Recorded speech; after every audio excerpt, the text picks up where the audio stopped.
Jadi Belanda lagi waktu itu tulis tentang orang bangai. Ya, menanji yang acara, yang membawa peradaban modern yang mana. Ada pun Aceh kawai baca ji, tulis ji. Eropah yang kibang penjajahan yang kakak trip. Makanya jenis waktu pegah hantar Sultan Mansur. Jadi yang Sultan Mansur dipikir awaknya mentang lagi istilah haji Sultan yang mentang mau berdamai dengan mereka. Mana kayak perundingan dan sebagainya. Mantai tafsirkan mana pada Haji Sultan Mansur ikut pembajakan macam apa Haji Sultan Mansur. Yang atas Sultan Mansur kirim surat ke Turki yang galakai dua untuk penyerangan Batavia. Wah ada apa kan? Fikirnya orang-orang lain pun anjir raja-raja negerinya yang anjir guru di Sultan Mansur. Jadinya awaknya fikir je. Oh, serang awaknya.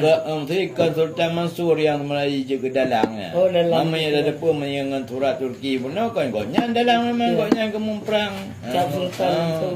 Jadi awaknya kai fikirnya raja-raja negeri lain yang tidak bisa diurus oleh Sultan Mansur. Jadi kelemahan pimpinan, ragu-ragu dan sebagainya. Jadi fikirnya kelemahan Sultan Mansur. Jadi raja-raja lain bubuk je lagi ke banjir tu. Karena itulah haji sampai yang terakhir peran sultan di dalam pembajakan apa Belanda, perampokan di laut dan sebagainya. Nya itu pun ni pegah geroi. Peran sultan itu Belanda tak tahu. Padahal mana nak kata kau yang mendum. Nambang itulah haji. Jadi nyambang culun di Belanda pokok haji. Ji tentang yang mempom kau. Kau henang pom tentang ji. Cuma waktu cerita jadi waktu pekat masalah hanya beliau. Jadi mantai ikut Aceh yang gati macam kurang penurunan dadah sementara niat Aceh mau perang. Ini pegah haji kedua dah. Habisnya dalam waktunya mesti yang dihadapinya memang tantangan Aceh. Jadi di satu sisi Juknan berat di kelewalahan dalam menghadapi Aceh, tapi mentai pegah Aceh tentang hana ekonomi, hana dan sebagainya.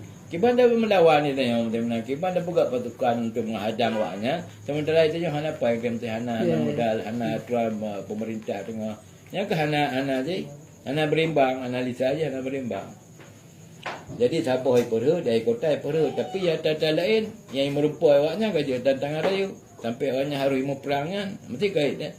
Berarti sampai itanya harus lama perang, harus terpetalu ya. Apakah kerana mana kekuatan berdihinan, tapi yang kena galak meremehkan fikir hana tapu.